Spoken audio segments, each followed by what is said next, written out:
বীরভূম জেলার থেকে যারা আইসিডিএস ওয়ার্কার অথবা হেল্পার পদে লিখিত পরীক্ষা দিয়েছিলেন এবং যারা ইতিমধ্যে রেজাল্ট পেয়ে গিয়েছে ওয়ার্কার পদের জন্য, অ্যাকচুয়ালি রামপুরহাট সাব ডিভিশনের আন্ডারে যে সমস্ত সিডিপি অফিসগুলো রয়েছে, আমার কাছে যতটুকু খবর আছে যে সেই সমস্ত সিডিপি অফিসে ওয়ার্কার পদের রেজাল্ট প্রকাশ হয়েছে এবং আগামী মোটামুটি 12 তারিখ থেকে ইন্টারভিউ শুরু হচ্ছে। আগামী 12ই আগস্ট থেকে ইন্টারভিউ শুরু হচ্ছে। তো যারা রামপুরহাট সাব ডিভিশনের আন্ডারে বিভিন্ন ব্লক থেকে রয়েছে তাদের হাতে কিন্তু একদমই সময় নেই ইন্টারভিউয়ের প্রস্তুতি নেওয়ার জন্য। এছাড়া সিউড়ি ও বোলপুর যে দুটো সাব ডিভিশন রয়েছে বীরভূম জেলায়, সেখানে জানা গিয়েছে যে এখনও রেজাল্ট প্রকাশ হয়নি। খুব দ্রুত সেই জেলাগুলোতে, সেই সাব ডিভিশনগুলোতেও রেজাল্ট প্রকাশ হবে। এছাড়া বীরভূমের রামপুরহাটে এখনও হেল্পার পদের রেজাল্ট প্রকাশ হয়নি। তো যে রেজাল্টগুলো এখনও প্রকাশ হয়নি সেগুলো দ্রুত প্রকাশ হবে। আমি এর আগেও তোমাদের জেলার ইন্টারভিউয়ের প্রস্তুতি, আইসিডিএস ওয়ার্কার হেল্পার পদের ইন্টারভিউয়ের প্রস্তুতির জন্য একাধিক ভিডিও দিয়েছিলাম। আজকে আরও একটি নতুন ভিডিও তোমাদের সামনে নিয়ে এসেছি। আশা করব ভিডিওটি যারা ইন্টারভিউ দেবে, যারা সিরিয়াস ক্যান্ডিডেট, তোমরা যদি শুরু থেকে শেষ পর্যন্ত একটু মনোযোগ দিয়ে শোনো, আর যারা চ্যানেলটিকে সাবস্ক্রাইব করোনি অবশ্যই সাবস্ক্রাইব করবে, এটা একটা রিকোয়েস্ট, সাবস্ক্রাইব করে রাখবে। তাহলে তোমাদের জেলার যে সমস্ত ভিডিওগুলো আমি আপলোড করব সেগুলো খুব সহজে তোমরা পেয়ে যাবে। এবং অবশ্যই নোটিফিকেশন বেলটাকেও প্রেস করে রাখবে। তাতে যেটা হয় যে আমি যখনই চ্যানেলে কোনো ভিডিও আপলোড করব সঙ্গে সঙ্গে তোমার কাছে নোটিফিকেশনটা পৌঁছে যাবে। তো আমি এর আগে বলেছিলাম যে জেলার বিশিষ্ট ব্যক্তিদের সম্পর্কে জানতে হবে। দেখো, এই ভিডিওতে আমি ডিটেল তো বলতে পারছি না, এখানে সংক্ষিপ্তভাবে বলছি যে এই যে বীরভূম জেলার কয়েকজন বিশিষ্ট ব্যক্তির নাম যদি বলি তাহলে দেখো, প্রণব মুখোপাধ্যায় ভারতের ত্রয়োদশতম রাষ্ট্রপতি, অর্থাৎ 13তম রাষ্ট্রপতি ছিলেন। তিনি এই জেলায় জন্মগ্রহণ করেছিলেন। অমর্ত্য সেন ভারতীয় অর্থনীতিবিদ এবং নোবেলজয়ী, তিনি হচ্ছেন এই জেলা থেকে বিলং করেন। এবং খরাজ মুখার্জি, আমরা সকলেই এনাকে চিনি, বাঙালি অভিনেতা, গীতিকার, সুরকার, গায়ক খরাজ মুখোপাধ্যায় মেইনলি এখন খরাজ মুখার্জি এই কমেডিয়ান রোলগুলি বেশি প্লে করেন আমরা দেখি। এছাড়া হচ্ছে কি সুমিত্রা দেবী, ভারতীয় হিন্দি ও বাংলা সিনেমার অভিনেত্রী। আনন্দমোহন চক্রবর্তী, আচ্ছা তোমাদের একটু স্পেলিংগুলো একটু দেখো, হয়তো এখানে যেহেতু একটা পিডিএফ ফরম্যাটে রয়েছে, একটু কোথাও গিয়ে এই ফন্টগুলোর গন্ডগোল হয়ে আছে, আকার একারগুলোর গন্ডগোল হয়ে আছে, এগুলো একটু বুঝে নিতে হবে। আনন্দমোহন চক্রবর্তী, যিনি হচ্ছেন ভারতীয় মার্কিন অণুজীববিদ, বিজ্ঞানী, গবেষক। তো এছাড়াও এদের সম্পর্কে আরও ডিটেল তথ্য জানতে হবে, সেগুলো হচ্ছে নোটের আকারে আমার কাছে রয়েছে, সেগুলো তোমাদের আমি প্রোভাইড করে দেবো। যাদের নোটসগুলোর প্রয়োজন রয়েছে তোমরা অবশ্যই আমার সঙ্গে যোগাযোগ করো। আমার স্ক্রিনে দেওয়া যে হোয়াটসঅ্যাপ নাম্বারটা আছে, এটা 9641015588, 9641015588।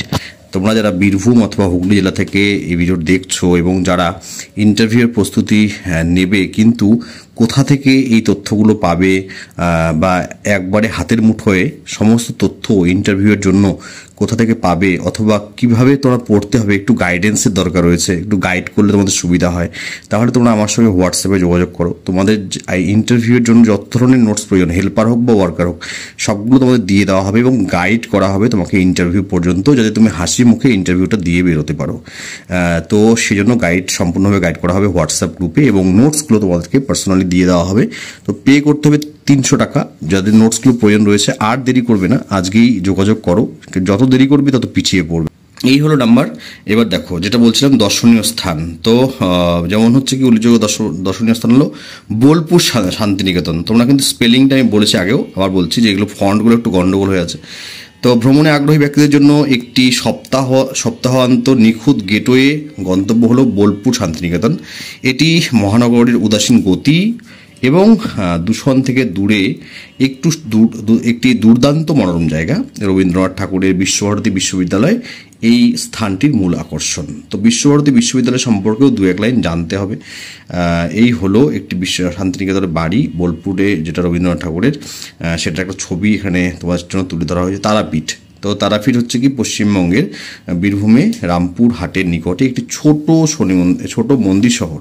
ছোট মন্দির শহর। এটি তান্ত্রিক মন্দির এবং এর সংলগ্ন শ্মশান মাঠের জন্য এর সংলগ্ন শ্মশান মাঠের জন্য পরিচিত।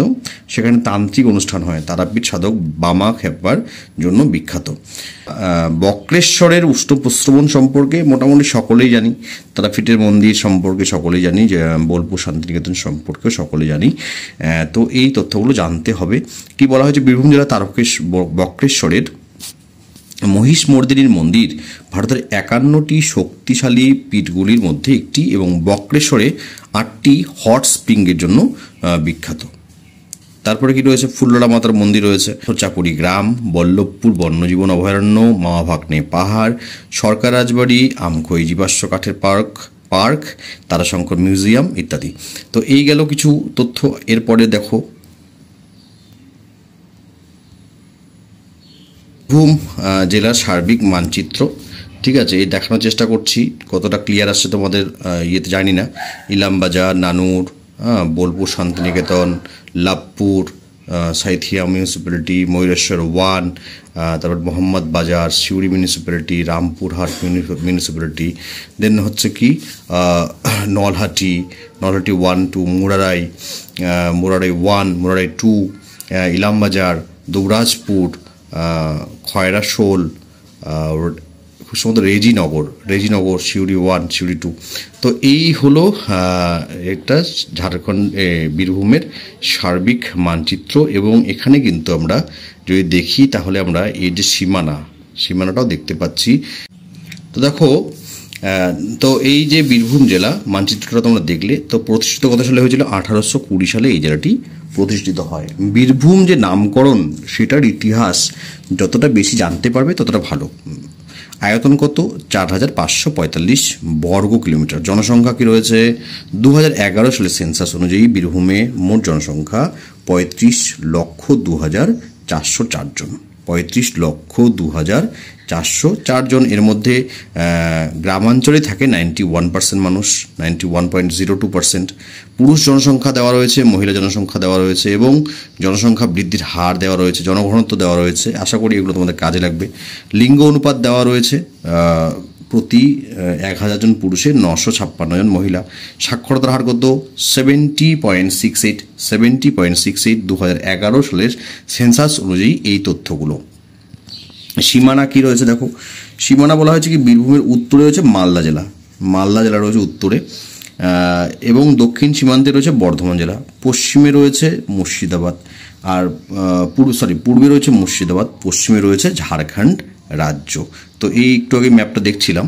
হ্যাঁ, তো এই যে মুরারাই যেটা রয়েছে, মুরারাই বা মুরারি যাই বলো না কেন, এর উপরের দিকটা মানে উত্তর দিকটা রয়েছে মালদা। আর এখানে দেখো পশ্চিম দিকে ঝাড়খণ্ড আমরা দেখতে পাচ্ছি। পূর্ব দিকে এই নলহাটি ঘেঁষে বা ময়ূরেশ্বর 1, 2 ঘেঁষে রয়েছে কি আমাদের মুর্শিদাবাদ জেলা। তারপরে এই দক্ষিণে রয়েছে কি বর্ধমান জেলার দক্ষিণ দিকে রয়েছে। নামকরণটা দেখো, আরও ইতিহাস রয়েছে। বর্তমানে বীরভূম নামে পরিচিত অঞ্চলটি প্রাগৈতিহাসিক যুগ থেকেই জনবসতিপূর্ণ। বীরভূম নামটির সম্ভাব্য উৎস বীরভূমি শব্দটি, বীরভূমি, যার অর্থ কি বীরের দেশ। বীরভূম তো বীরের দেশ। অন্য একটি মতে বাগদি রাজা বীর মল্লের নাম অনুসারে এই জেলার নাম হয়েছে বীরভূম, যিনি 1501 থেকে 1554 সাল পর্যন্ত এই অঞ্চলের শাসক ছিলেন। তো ইতিহাস রয়েছে, প্রশাসনিক বিভাগ রয়েছে। দেখো, জেলার সদর শহর কোনটা, সেটা হলো সিউড়ি। 3টে মহকুমা, সিউড়ি সদর মহকুমা, বোলপুর মহকুমা, রামপুরহাট মহকুমা, এবং মিউনিসিপ্যালিটি কি রয়েছে, সিউড়ি পৌরসভা, সাঁইথিয়া পৌরসভা। যে 6টি মিউনিসিপ্যালিটি রয়েছে সেগুলোর নাম কি, সিউড়ি পৌরসভা, সাঁইথিয়া পৌরসভা, দুবরাজপুর পৌরসভা, বোলপুর পৌরসভা, রামপুরহাট পৌরসভা ও নলহাটি পৌরসভা। এছাড়া ব্লক কটি রয়েছে, 19টি ব্লক রয়েছে। 19টি টোটাল ব্লক রয়েছে, 19টি ব্লকের নামগুলো দেখে নিতে হবে, তোমাদের জানতে হবে। এরপরে কি রয়েছে, পঞ্চায়েত সমিতি, থানা কতগুলো রয়েছে, গ্রাম পঞ্চায়েত কতগুলো রয়েছে, সব হচ্ছে এই নোটসে তোমরা পেয়ে যাবে। ঠিক আছে, ভূপ্রকৃতি সম্পর্কে তথ্য পেয়ে যাবে, সবগুলো বিষয়ে তথ্য তোমরা এই নোটসে পেয়ে যাবে। নদ নদী দেখো, কি কি নদী রয়েছে, অজয় তো নদী নয়, অজয় নদ। অজয় নদে বান ডেকেছে, ঘর বাড়ি সব তলিয়ে গিয়েছে। ক্লাস 2তে খুব সম্ভবত এই পড়াটা পড়েছিলাম, অজয় নদে বা 1-এ। অজয় নদে বান ডেকেছে, ঘর বাড়ি সব তলিয়ে গেছে। তো ময়ূরাক্ষী নিয়েও হচ্ছে অনেক কথা রয়েছে। কোপাই নদী, এটাও আমরা খুব সম্ভবত কবিতায় পড়েছিলাম। বক্রেশ্বর, ব্রাহ্মণী দ্বারকা, এগুলো জিওগ্রাফিতে যদি আমরা নদ নদী চ্যাপ্টার খুলি এগুলো প্রথমেই চলে আসে। এছাড়া কি এই জায়গায় নদীবাঁধ সিউড়ির নিকট ময়ূরাক্ষী নদীতে তিলপাড়া বাঁধ রয়েছে। তো দেখো এরপরে হচ্ছে আমার জলবায়ু রয়েছে, কৃষিকাজ। তো এখানে কি 75% মানুষ কৃষির সঙ্গে যুক্ত। অনুকূল পরিবেশে কি হয়, ধান, গম, ভুট্টা, আলু থেকে শুরু করে সব রকমের শাকসবজি, ফলমূল, তৈলবীজ উৎপাদিত হয়। হ্যাঁ, তারপরে কি বলা হয়েছে, এই জেলার প্রধান কাজ হলো তুলো চাষ এবং রেশম চাষ। শিল্প নিয়ে একটু পড়াশোনা করতে হবে, শিল্প নিয়ে ডিটেইল আলোচনা করা আছে, সংস্কৃতি নিয়ে আলোচনা করা আছে। নোটসের মধ্যে সব তথ্য তোমরা নোটসের মধ্যে পেয়ে যাবে। এই যে তোমরা জেলার সম্পর্কে বলো, অথবা তোমরা আইসিডিএস সম্পর্কে বলো, অথবা ভিটামিন বলো, রোগ ব্যাধি বলো, বা অন্য যা বলো না কেন, যেগুলো ইন্টারভিউতে জিজ্ঞেস করা হয় সেগুলো সব তোমাদের প্রোভাইড করা হবে, যাতে তুমি সেগুলো ভালো করে পড়াশোনা করে, যদি পড়াশোনাটা ভালো করে করতে পারো, তাহলে কিন্তু হাসি মুখে ইন্টারভিউটা দিয়ে আসতে পারবে। এবং এই প্রসঙ্গে বলি, নিজের যে সাবজেক্টটা রয়েছে সেটা সম্পর্কে কখনো প্রশ্ন করা হয়, বিশেষ করে ওয়ার্কার হোক বা হেল্পার হোক, যে কোনো পোস্টেই হয়, যে যারা গ্র্যাজুয়েশন দেখিয়েছো, তো নিজের যে সাবজেক্ট রয়েছে সেটা নিয়ে একটু পড়াশোনা করতে হবে। অ্যাকচুয়ালি সাবজেক্ট থেকে তো বোঝা যায় না যে কোন প্রশ্নগুলো জিজ্ঞেস করা হবে, তবুও আমি চেষ্টা করব একটা আউটলাইন দেওয়ার জন্য, যে কোন কোন বিষয়গুলো অবশ্যই দেখবে।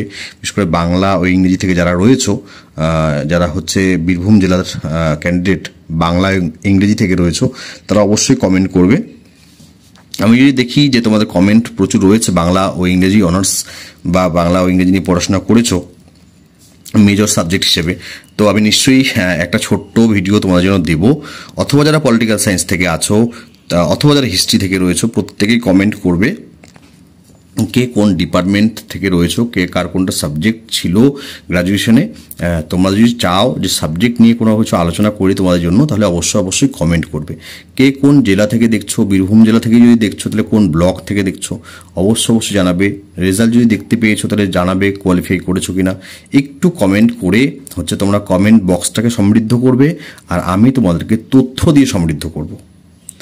এভাবেই হচ্ছে তোমাদের ইন্টারভিউর প্রস্তুতিটা আরও অনেক ভালো করে দেওয়ার দায়িত্ব আমি নিচ্ছি। আমার উপরে ভরসা রাখতে হবে, আমার চ্যানেলের উপর ভরসা রাখতে হবে। যারা চ্যানেলটিকে সাবস্ক্রাইব করতে হবে, ভিডিওগুলো শেয়ার করে দিতে হবে, যাদের দরকার রয়েছে শেয়ার করে দিও। দেখবে একটা সময় গিয়ে দেখবে যে এই যে আমি তোমাদের সঙ্গে যা যা কথা বলছি সেগুলো ভীষণ কাজে লাগবে। ধন্যবাদ যারা ভিডিওটি এই মুহূর্ত পর্যন্ত দেখলে। তোমাদের প্রত্যেকের সফলতা কামনা করি। আর যাদের নোটস প্রয়োজন রয়েছে অবশ্যই যোগাযোগ করবে আমার সাথে। নোটসের মূল্য 300 টাকা। পিডিএফে নোটসগুলো দিয়ে দেওয়া হবে, পিডিএফ আকারে। তোমাদেরকে আমি কিউআর কোড দেবো, পেমেন্ট করবে। পেমেন্ট করার 30-35 মিনিটের মধ্যে তোমাদেরকে নোটসগুলো দিয়ে দেওয়া হবে। এবং আমার যে হোয়াটসঅ্যাপ গ্রুপ রয়েছে বীরভূম জেলার ইন্টারভিউ সংক্রান্ত, সেখানে তোমাদের জয়েন করিয়ে নেওয়া হবে। সেখানে কি হবে, লাভটা গ্রুপে জয়েন হলে সেখান থেকে তোমরা প্রশ্ন উত্তরগুলো জানতে পারবে, কোন কোন প্রশ্নগুলো ইন্টারভিউতে জিজ্ঞেস করা হচ্ছে, বা সেগুলো উত্তরগুলো কি হতে পারে। কোনো রকম কনফিউশন থাকলে যেটা তুমি কোনো একটা বই কিনে কখনোই করতে পারবে না, বা সেই প্রকাশককে কখনো ফোন করতে পারবে না, কিন্তু আমি গ্যাদার করেছি সমস্ত গুরুত্বপূর্ণ বই থেকে গুরুত্বপূর্ণ পৃষ্ঠা তোমাদের জন্য, যেগুলো তোমাদের কাজে লাগবে। ধন্যবাদ।